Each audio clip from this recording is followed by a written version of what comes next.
What's up, everybody? Today is a glorious day. My face is beautiful, finally. And in this box, we have the final piece of our bike. Foot controls.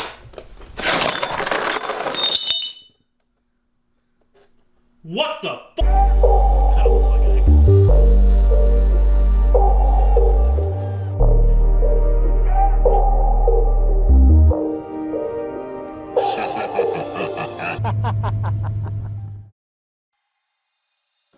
What's up, everybody? Welcome back to Make It and Break It. My name's Andrew, and we're sitting next to our Project HyperTenere Yamaha R6. Last few times we've been up here up front trying to figure out some of this stuff. But today we're going to be turning over here and working on our foot controls. So despite the theatrical intro here, I did know that our foot controls were going to come in pieces, and that was a funding thing, a price thing. So these are our stock foot controls. I installed them back in here to work on the brakes and get all the brakes where I wanted them.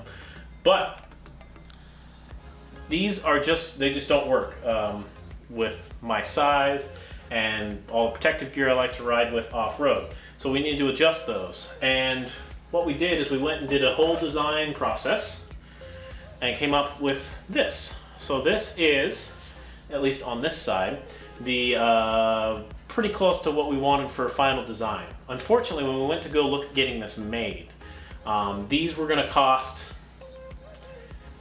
$600, $800 a side, something like that. And that was just way too much. So I actually went a few months ago, maybe a while ago, I went and did a whole 2-hour stream on Twitch and redesigned these things into multiple pieces to try and make them cheaper. And it worked. They went from about 400, 500 bucks a side to about 250 bucks a side.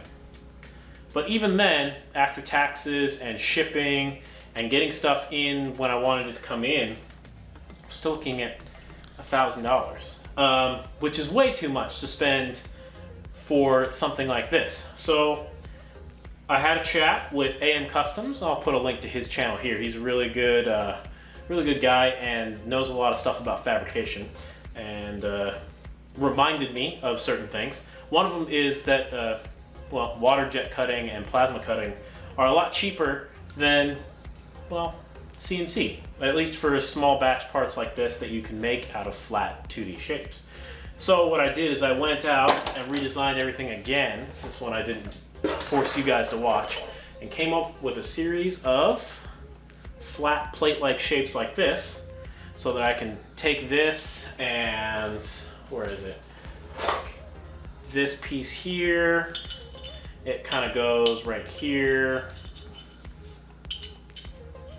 and some more pieces that go down here, and put them all together in, sets, and bolt everything together and make this shape without having to pay $500 a side.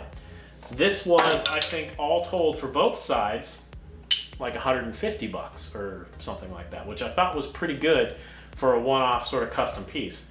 And all you need to do is drill and tap a few holes, and you have a very robust setup for standing on and riding off-road. So what we're gonna go do then is put these things together into their sets and drill and tap a few holes, and hopefully they hold my weight.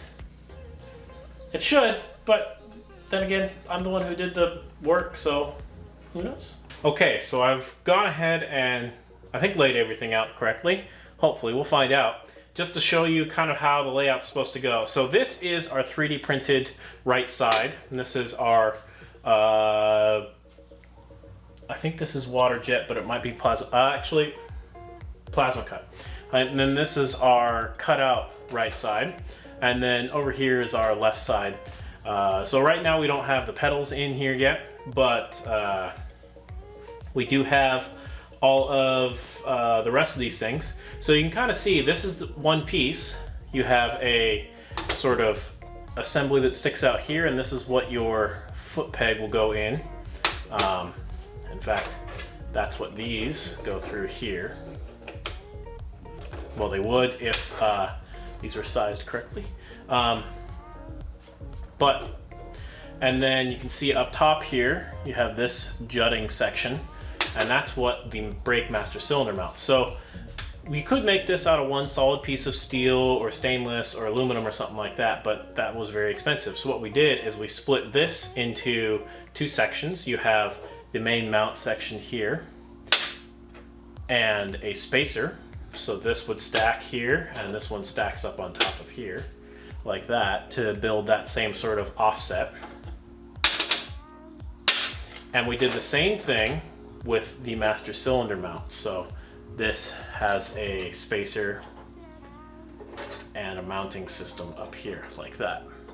And this one doesn't want to, I'll lay it across here, but because that one doesn't want to balance without being bolted down.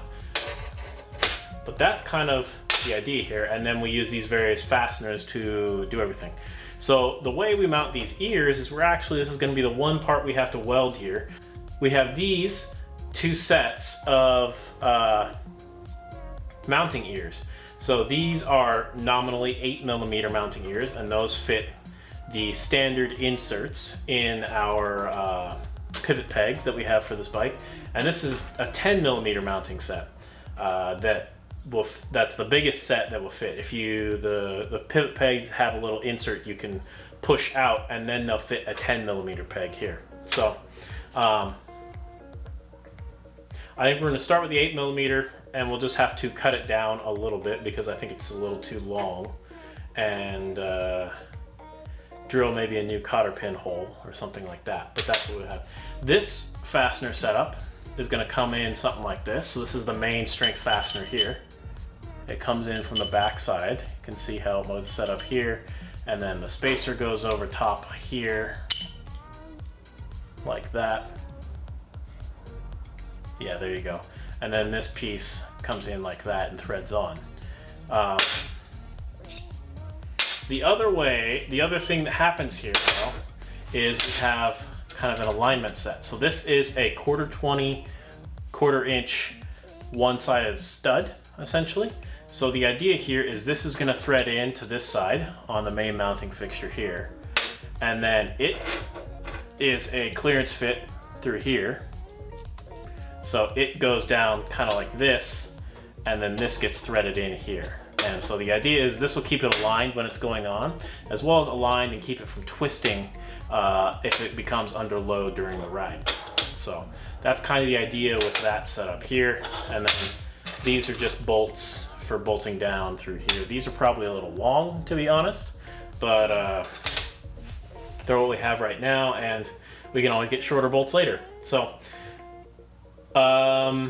we need to get a few things drilled, and I think we'll start with this one because there's fewer pieces to screw up. These main bolts are 10mm by 1 1/4. So they're a fine thread metric bolt. And I tried to keep everything metric where possible on this bike because this bike came metric. So a lot of the stuff that will be similar, like Allen wrenches and stuff like that, will be similar around the bike with the toolkit that came with the bike. So if you keep it metric, then all the stuff that you have to do for your other, M6 or M10 or whatever, will match. The only thing that isn't metric here are these. These are 1/4 I was saying earlier, probably. But those are not going to be removed during a normal maintenance session. And if they are, I mean, if you need to remove it, you're going to need to struggle because those are probably going to get Loctited in. So yeah, I think we're going to start here and get this M10 by 125 hole in and this 1/4 thread done. And then we'll see how everything fits up and then start on the more complicated one for the right side.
Okay, we've assembled this thing all together, and here it is. This is our new foot peg mount system, our new foot control mounts for the right-hand side.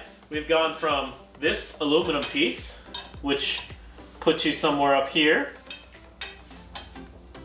give or take, down to here. And it's very sturdy.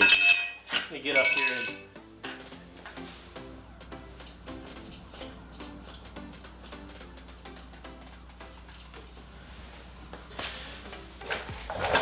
I don't know if you can see the whole back end.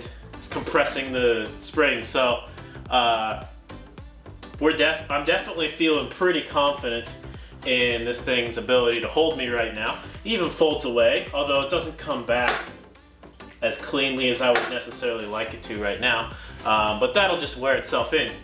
But yeah, we have foot mounts now, which is really awesome.